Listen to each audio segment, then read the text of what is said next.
Ravi de vous retrouver sur ce plateau pour cette grande session d'information. Bienvenue sur Gabon 24. Et tout de suite, les titres. Au Gabon, le gouvernement veut produire plus et mieux l'électricité pour pouvoir desservir toutes les populations. Pendant ce temps, au Ghana, le vote au premier tour de la présidentielle a opposé ce mercredi le chef de l'État sortant, John Dramani Mahama, au principal candidat de l'opposition, Nana Akufo-Addo. Et puis, nous irons aussi en Europe, où la Commission européenne a annoncé ce mercredi des sanctions pour près d'un demi-milliard d'euros à l'encontre des banques françaises, Crédit Agricole, britannique HSBC et américaine JP Morgan, pour avoir participé à une entente de manipulation de taux d'intérêt. Voilà pour le fil conducteur de cette grande session. Madame, Monsieur, voici votre journal. Nous l'ouvrons avec la page du Gabon pour rendre plus performant et viable la production de l'énergie thermique à la population gabonaise. C'est l'objectif du séminaire qui s'est tenu ce mercredi à Libreville à l'initiative du ministère de l'Eau et de l'Énergie. En témoigne ce compte rendu de Lardingue Mamba. En vue de se doter des moyens et des outils performants, permettant la planification et de rendre plus viable la production de l'énergie thermique, afin de répondre de manière significative à l'électrification des populations gabonaises. Tel était l'objectif du séminaire tenu mercredi à Libreville au Gabon par le ministère de l'Eau et de l'Énergie. En lieu et place du ministre d'État empêché, c'est le secrétaire général du dit département ministériel, Raymond Okinda, qui a présidé les travaux. Nous voici arrivés au terme d'une journée de travail qui a tenu toutes ses promesses. Aussi, vos travaux ont largement répondu au souci qui était d'offrir une tribune par excellence d'expression démocratique à toutes les catégories d'acteurs pour synthétiser leurs préoccupations, confronter leurs opinions et dégager des orientations consensuelles pour le développement du secteur de l'électricité dans notre pays. À l'issue de cet atelier, plusieurs décisions ont été entérinées. L'atelier recommande ce qui suit. Poursuivre le développement du RIC du Nord, Gabon, ainsi que de reprendre le développement des chutes de l'Impératrice, de Feu-2 et de Dibwangi, de Ngoulmenjim et de Kingele-Aval. Réhabiliter les stations de mesure hydrométriques sur l'ensemble des cours d'eau du pays. Le schéma directeur de l'électrification du Gabon s'inscrit dans le cadre de la politique nationale énergétique, dont l'étude réalisée par AICOM présente des données hydrologiques et une revue de potentialité hydroélectrique du pays sur un horizon de 30 ans. Le ministre d'État, ministre de l'économie numérique, de la communication, de la culture et des arts, Alain-Claude Bilibizeux, était l'invité de la matinale de Gabon 24 ce mercredi où il a donné plus d'amples explications sur la question de la dépénalisation du délit de presse. Jamila Bengman s'en fait l'écho. Les principes d'indépendance et de liberté de la presse ont été réaffirmés dans le nouveau code de la communication entré en vigueur et bientôt en application le 2 janvier prochain. Quelques nouvelles dispositions prises telles que la dépénalisation du délit de presse est une avancée significative, épargnant le journaliste de probables peines d'emprisonnement. Mais il faut bien lire le texte. Le texte parle de la récidive. Ça veut dire qu'un journaliste qui a diffamé, naturellement, le CNC existe. On peut saisir le CNC qui peut alors réagir et interpeller. Le texte encourage également la mise en place d'organes d'autorégulation pour que les journalistes entre eux fassent une forme de, non pas de police, mais qu'ils arrivent à se regarder, mettre en place des organismes d'autocritique pour encourager à améliorer à la fois l'écriture, la publication et aussi les différents problèmes que rencontre la corporation, les faire remonter aux autorités publiques. Le journaliste qui demeure un citoyen court par contre des sanctions en cas de récidive à l'atteinte aux droits communs, selon le ministre d'État. Le code de la communication ne remplace pas le code pénal. Dans la rue, un citoyen porte sur vous des injures publiques. Vous allez saisir le tribunal, ce citoyen va être condamné conformément à la loi. Un journaliste qui fera la même chose ne pourrait pas échapper à la loi. Simplement, on a indiqué dans le texte que le journaliste, dans ces conditions-là, n'ira pas en prison. Mais en cas de récidive sur les mêmes faits, ça ouvre donc le champ à éventuellement des peines d'emprisonnement. Point innovant, ce nouveau texte, contrairement à l'ancien, prend en compte l'ensemble des médias en ligne.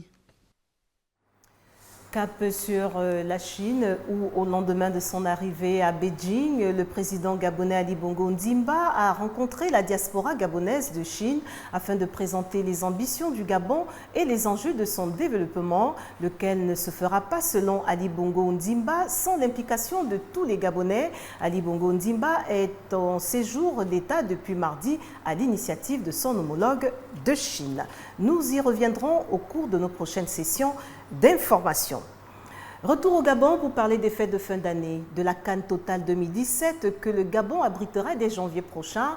Ceci dit, le calendrier des programmes ne sera pas modifié. Le calendrier académique, dis-je bien, 2016 et 2017, nous explique le conseiller en communication du ministre de l'Éducation nationale.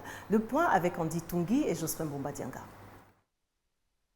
10 semaines de cours pour le premier trimestre, 11 pour le second et 12 pour le dernier, le calendrier scolaire 2016-2017 ne connaîtra pas de bouleversement malgré le déroulement de la CAN 2017 que le Gabon accueille du 14 janvier au 5 février, précise le conseiller en communication du ministre de l'Éducation nationale. En 2012, évidemment, les cours avaient été suspendus parce que le gouvernement avait certainement un impératif. C'était celui d'abord d'intéresser la population gabonaise à prendre massivement les stades, puisque c'était la première fois que le Gabon organisait cette compétition, bien sûr, avec la Guinée équatoriale voisine. Donc il y avait un intérêt, c'était celui justement de faire en sorte qu'il y ait suffisamment de monde dans les stades. Maintenant, les Gabonais ont la culture du sport, la culture du football, et les matchs de la CAN se jouant les après-midi ou généralement le soir. Évidemment, donc la scolarité n'est pas impactée. Les fêtes de fin d'année, l'organisation de la CAN Total 2017 ne sera pas un prétexte pour les élèves de s'absenter. Ce calendrier a été réaménagé de telle sorte que, d'une part, les matchs de la Coupe d'Afrique des Nations de football n'impactent pas la scolarité des enfants, et d'autre part, que l'ensemble du programme pédagogique soit tenu conformément justement aux standards internationaux. Le ministère de l'Éducation nationale a conçu le calendrier académique afin qu'il permette aux élèves d'être en classe lors du grand rendez-vous sportif que le Gabon va abriter dès janvier prochain. Les responsables des établissements publics et privés de Libreville reconnus d'utilité publique étaient ce mercredi à la Chambre de commerce de Libreville. Objectif de viser autour de l'assurance scolaire conseil du Gabon. Au menu des échanges, la problématique de l'assurance des élèves. Gaël Mapessi, Nina Masunga. Offrir une assurance scolaire de qualité aux élèves des établissements publics et privés de Libreville est la substance du partenariat tripartite ministère de l'Éducation nationale, assureurs et parents d'élèves. Moi, je propose aujourd'hui aux parents d'élèves des établissements publics, pour une prime de 1 000 francs, de prendre en charge leurs enfants en cas de sinistre, avec un régime de prise en charge, avec 3 établissements de soins de référence dont nous sommes en convention actuellement. Pour les parents, c'est une aubaine et entendent par la sensibilisation soutenir ce projet. Une initiative louable parce que comme vous avez pu le constater, le problème d'assurance a ressurgi avec beaucoup d'acuité ces dernières années. C'est-à-dire que nous avons pu observer au cours des sinistres dans les établissements scolaires où les enfants n'étaient pas pris en charge. Notre accompagnement va se résumer dans la sensibilisation des parents. Parce qu'on ne peut pas se dire assuré sans avoir les éléments d'assurance. Les éléments qui accompagnent l'assurance, c'est déjà avoir une carte d'assuré. Les centres hospitaliers universitaires de Libreville, d'Ovendo et d'Akanda sont prêts à accueillir les bénéficiaires de cette assurance scolaire.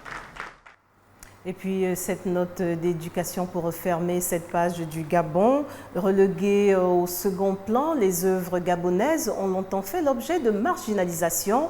Dans les collèges et lycées, au Gabon, les œuvres des écrivains locaux se font progressivement une place dans les programmes scolaires. En témoigne ce regard de Kenny Ongori, Jospin Bombadianga. Dans un environnement académique gabonais où plusieurs auteurs africains sont régulièrement recommandés, lus, cités et étudiés, la place du roman gabonais suscite des interrogations, car il reste peu visible. D'où la volonté du gouvernement de changer la donne, tant dans le public que dans le privé, avec des résultats déjà perceptibles.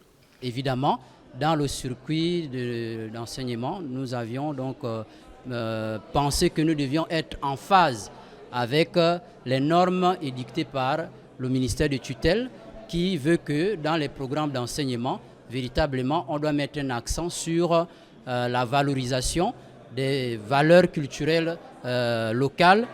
Le choix des enseignants est très souvent porté sur des œuvres telles que les Matiti, des chroniques de Freddy Urbain Ndombeng, qui plongent les élèves dans un univers qu'ils connaissent bien.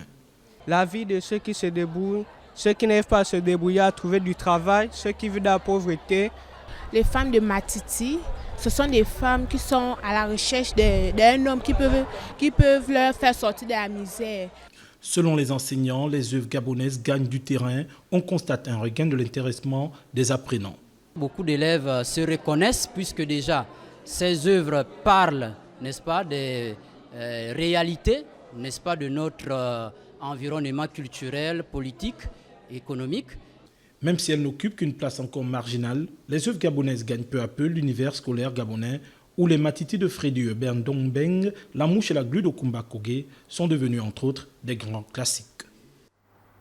Cap sur le Cameroun pour l'ouverture de cette page Afrique et où sur place le Premier ministre camerounais tente d'apaiser la minorité anglophone du sud-ouest du pays qui manifeste en faveur du retour au fédéralisme.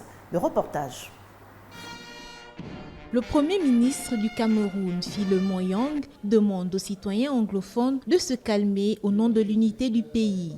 Le pays est officiellement bilingue et les textes de loi sont établis pour garantir une égalité de droits à tous les citoyens camerounais. Au Cameroun, il est écrit dans la Constitution que le pays est indivisible. Nous demandons à nos enfants de regagner le chemin de l'école demain. Pourquoi pas? Parce que leur véritable place, c'est à l'école pour préparer leur futur et le futur du pays. Tous les Camerounais anglophones n'ont pas répondu à l'appel du parti de l'opposition SDF, Front Social Démocratique, qui ont manifesté mardi à Buea pour réclamer le fédéralisme. Ils militent pour un respect de la Constitution. Le Cameroun était un État fédéral jusqu'en 1972, quand le président Ahidjo a manipulé la Constitution en organisant un faux référendum pour faire du Cameroun un État unitaire. Nous ne voulons pas de la propagande du SDF, de la propagande du RDPC ou du SNC. Le fédéralisme, selon les manifestants anglophones, permettra à cette partie anglaise du Cameroun d'avoir une marge de gestion plus large. Mais une révision des textes de loi qui encadrent la nation doit être pensée conformément à la volonté des autorités qui ont uni le Cameroun. Les Ghanéens ont commencé à voter ce mercredi pour le premier tour de la présidentielle qui oppose le chef de l'État sortant, John Dramani Mahama, dont le mandat a été marqué par des difficultés économiques et des scandales de corruption au principal candidat de l'opposition, Nana Akufo-Addo. Les détails dans ce regard de Ludmila Toutou. Le Ghana élit ce mercredi son nouveau président, un moment charnier pour le pays. Selon le principal candidat de l'opposition, Nana Akufo-Addo, qui se présente pour la troisième fois à la présidentielle ghanéenne, et fait face au président sortant John Mahama, qu'il avait battu en 2012.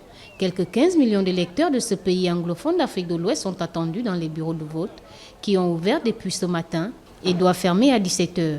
Des électeurs plutôt optimistes. Une amélioration particulièrement du niveau de vie. Les jeunes sont au chômage. Il y a beaucoup de problèmes. Je crois et je m'attends à ce que quelqu'un vienne à bord et qu'il soit en mesure de faire quelque chose pour aider. Nous allons prendre une décision pour notre prochain président. Je viens de voter, ça a été un vrai succès et nous prions pour que tout le monde vote en paix.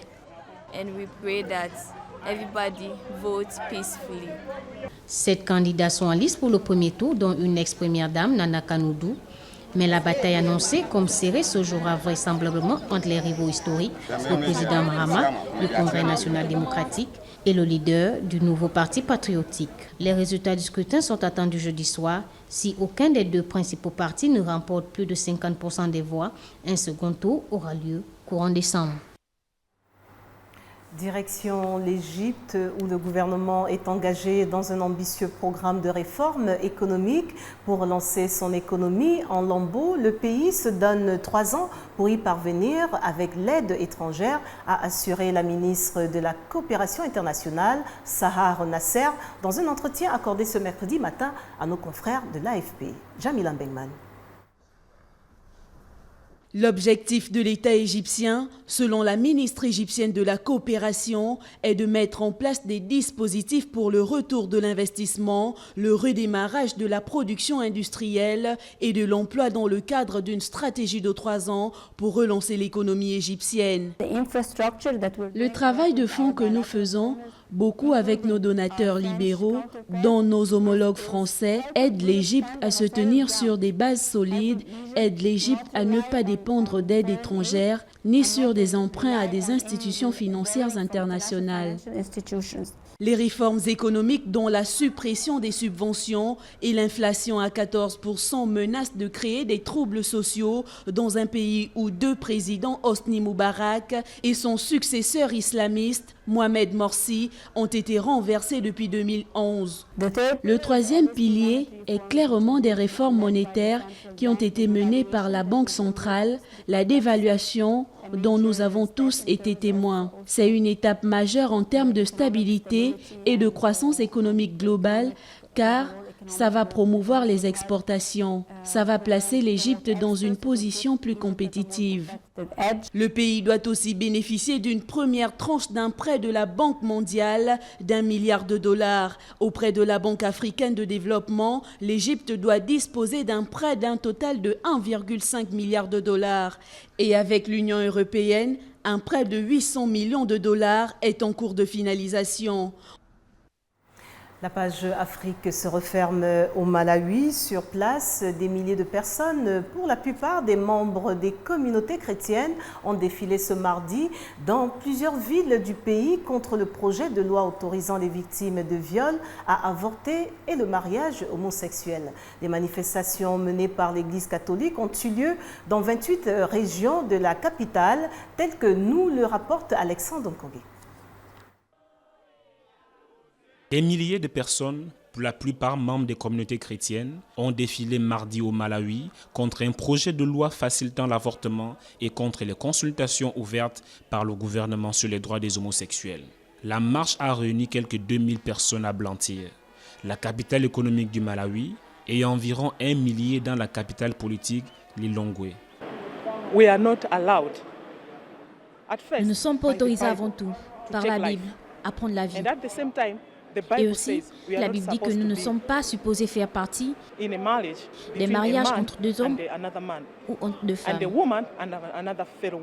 Pour Oscar Kariam, secrétaire général de Quadrium Muslim Association, l'avortement et le mariage homosexuel sont des problèmes fondamentaux. Nous nous sommes joints à nos frères chrétiens parce que les problématiques de l'avortement et du mariage homosexuel sont des problématiques fondamentales et des pratiques interdites par l'islam. Le Coran interdit expressément l'avortement et le mariage homosexuel. En 2010, par exemple, le Malawi avait reçu une salve de critiques après l'arrestation d'un couple homosexuel condamné plus tard à 14 ans de prison. Finalement, pour taire la polémique, l'ancien président Binguwa Mutharika avait dû gracier le couple. Pas en reste dans cette grande session des actualités hors du continent. Tout d'abord en France, Bernard Cazeneuve a connu son baptême de feu de Premier ministre ce mercredi au Conseil des ministres, et ce au lendemain de sa passation de pouvoir avec Manuel Valls, qui lui a lancé sa campagne pour la primaire du Parti socialiste dans le Doubs. Les détails dans ce reportage de Jamila Mbengman. Après un conseil de sécurité et de défense, Bernard Cazeneuve a assisté ce mercredi matin dans ses nouvelles fonctions de Premier ministre à son premier conseil des ministres auquel tous les membres du gouvernement ont été conviés, y compris les secrétaires d'État. Le conseil des ministres qui vient de se tenir était un conseil des ministres à l'occasion duquel chacun était à sa tâche, chacun était concentré, chacun était dans le sens de l'État, la loyauté et la volonté jusque à la fin du quinquennat, pour que ce que nous avons engagé se poursuive, d'être à sa tâche. Et moi, je veux être un Premier ministre qui, au cours des prochains mois, à chaque instant, n'aura qu'une seule et unique préoccupation, avec le plus grand désintéressement, le sens de l'intérêt général. Bernard Cazeneuve, qui n'a procédé qu'à 3 retouches au sein de l'équipe gouvernementale, dont Bruno Le Roux, qui le remplace à l'intérieur, se rendra ensuite à l'Assemblée pour sa première séance des questions au gouvernement dans ses nouvelles fonctions. Le nouveau Premier ministre français, qui a nommé le préfet Patrick Strézoda, directeur de cabinet, devrait également prononcer peut-être mardi prochain un discours de politique générale. Au PS, avec la nomination de Bruno Le Roux place Beauvau, sa succession est ouverte à la tête du groupe à l'Assemblée. Mardi, les noms des députés Guillaume Bachelet et Olivier Faure circulaient parmi les parlementaires. Je vous l'annonçais en titre, la Commission européenne a annoncé ce mercredi des sanctions pour près d'un demi-milliard d'euros à l'encontre des banques françaises, Crédit Agricole, britannique HSBC et américaine JP Morgan pour avoir participé à une entente de manipulation de taux d'intérêt. Le récit de Jamilan Bengman. L'exécutif européen a infligé une amende de 485 millions d'euros au Crédit Agricole, HSBC et JP Morgan Chase pour avoir participé à une entente sur les taux d'intérêt en euros. La décision finale d'aujourd'hui est un message clair aux banques qui, comme toutes les compagnies, doivent respecter les règles de concurrence européennes. Ces 3 banques avaient décidé de ne pas accepter une décision de l'exécutif européen en décembre 2013 dans la même affaire, contrairement à leurs concurrentes Barclays, Deutsche Bank, RBS et Société Générale. Elles se sont entendues sur les éléments de fixation des taux d'intérêt en euros et ont ainsi enfreint les règles de la concurrence. L'amende la plus salée est pour JP Morgan Chase, qui a participé 5 mois à cette entente. Elle s'élève à près de 337 millions d'euros. Vient ensuite le Crédit Agricole avec près de 114,5 millions d'euros, aussi 5 mois de participation, puis HSBC, 1 mois pour près de 33,5 millions. Le scandale de l'Euribor, qui a éclaté fin 2012, avait conduit l'Union européenne à durcir son arsenal législatif contre les auteurs de manipulation de marché. La première ministre britannique, Theresa May, s'est exprimée ce mercredi sur l'apport de son pays à la réunion annuelle du Conseil de coopération du Golfe qui comprend l'Arabie Saoudite, Bahreïn, les Émirats Arabes Unis, le Koweït, Oman et le Qatar. Les explications de Ludmila Ntonton. Le 37e sommet des monarchies arabes du Golfe s'est ouvert mardi à Bahreïn, où le roi d'Arabie Saoudite a demandé à ses pairs de redoubler d'efforts pour affronter la situation très complexe qui prévaut actuellement au Moyen-Orient. La première ministre britannique Theresa May a affirmé mercredi que son pays était prêt à aider les pays du Golfe face à l'agressivité régionale affichée par l'Iran.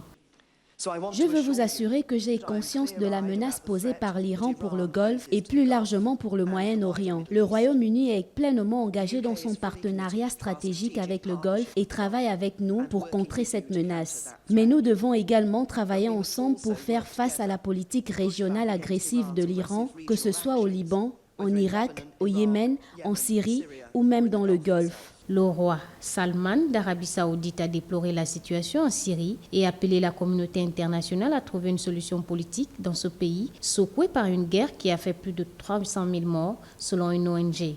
Les actions déstabilisatrices de Téhéran au Moyen-Orient restent l'obsession des monarchies arabes du Golfe et ce sujet devrait dominer les discussions ainsi que la situation sur le marché incertain du pétrole. Madame May a exprimé la volonté de Londres de développer les échanges commerciaux avec le Golfe pour la période post-Brexit.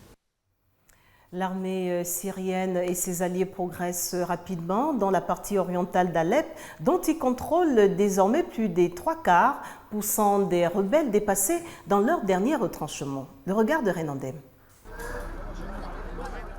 Face à l'impuissance internationale, la chancelière allemande Angela Merkel a dénoncé comme une honte l'incapacité du monde à aider les habitants de la grande ville du nord syrien et pointé la responsabilité du régime de Bachar al-Assad et de ses soutiens russes et iraniens, alors que les forces pro-régime ont continué mardi d'avancer inexorablement à Alep-Est, principal front du conflit. Moscou et Washington s'accusent mutuellement de bloquer toute tentative d'arrêter les violences qui ont fait des centaines de morts et poussé plus de 50 000 habitants à fuir. Mon cousin me manque beaucoup. Il est handicapé. Malheureusement, j'étais à seulement 5 minutes de sa maison. Ça me brise le cœur. J'étais si près de lui, mais je ne pouvais pas le rejoindre. Il a faim et froid, mais maintenant, je suis content pour lui et pour tous les habitants d'Alep. Pour accentuer la pression sur les rebelles, les aviations syriennes et russes ont multiplié récemment les bombardements dans la province d'Idlib, voisine d'Alep, tuant mardi 25 civils selon l'Observatoire syrien des droits de l'homme. 3 semaines après le début de leur offensive dévastatrice pour reconquérir la totalité d'Alep, les troupes pro-régime appuyées au sol par des combattants venus d'Iran et du Liban et par l'aviation se sont emparés d'une dizaine de quartiers rebelles ces derniers jours. Et puis, dans le reportage que vous allez suivre, l'on apprend que le Musée des sciences de Londres ouvre ce jeudi une nouvelle aile consacrée aux mathématiques, un défi énorme tellement la discipline est parfois perçue comme indigeste, mais cette fois par la grâce architecturale de Zaha Hadid et un catalogue étonnant. Des détails avec Svetlana Gladys Maganga. Un distributeur automatique de billets, la machine de chiffrement Enigma, la maquette d'un supertanker, un vieux télescope, un instrument du 19e siècle pour mesurer les marées. Environ 120 objets témoignent de la manière dont les mathématiques ont façonné notre monde depuis des siècles et le rôle fondamental qu'elles jouent dans notre quotidien. Dans cette nouvelle aile que nous ouvrons, nous racontons des histoires qui expliquent comment les mathématiques sont au centre de tout ce qui nous intéresse. La vie et la mort, la guerre et la paix, les échanges d'argent. Les mathématiciens et leur travail sont au cœur de tout cela. Donc nous espérons qu'en racontant certaines de ces histoires particulièrement inspirantes, cela aidera les gens à voir les mathématiques de façon différente. Ils sont réunis pour une exposition permanente et gratuite à Winton Gallery, une ancienne aile transformée par la célèbre architecte irako-britannique décédée à Miami en mars. C'était un incroyable défi de créer une aile qui parle de mathématiques au grand public. Cette aile s'adresse à tout le monde, que ce soit les gens qui s'y connaissent en maths ou ceux qui pensent que ce n'est pas fait pour eux. Le vrai défi, c'est de réussir cela. Et au lieu d'essayer d'enseigner, ici au Musée des sciences, les bases de mathématiques, on s'est dit qu'il était plus qu'intéressant de raconter les histoires des gens qui ont changé le monde grâce aux maths. L'architecte allemand a redessiné l'endroit pour en faire une cave envoûtante articulée autour d'un avion biplane Handley Page de 1929 pendu au plafond. Le design s'inspire des flux d'air qu'on observe dans l'aéronautique et peut évoquer aussi des pétales d'orchidées. Le rappel des titres à présent avant de refermer cette grande session. Au Gabon, le gouvernement veut produire plus et mieux d'électricité pour pouvoir desservir toutes les populations. Nous étions au Ghana où a eu lieu ce mercredi le vote pour le premier tour de la présidentielle qui oppose le chef de l'État sortant, John Dramani Mahama, au principal candidat de l'opposition, Nana Akufo-Addo. Et vous l'avez vu en Europe où la Commission européenne a annoncé ce mercredi des sanctions pour près d'1 demi-milliard d'euros à l'encontre des banques françaises, Crédit Agricole, britannique HSBC et américaine JP Morgan pour avoir participé à une entente de manipulation de taux d'intérêt. Voilà, Madame, Monsieur, tout ce qui a retenu notre attention pour cette grande session d'information. Au nom de toute l'équipe, merci de nous rester fidèles. L'information continue sur Gabon 24, mais en attendant, n'oubliez surtout pas que quoi qu'il arrive entre-temps, gardez le sourire. Au revoir.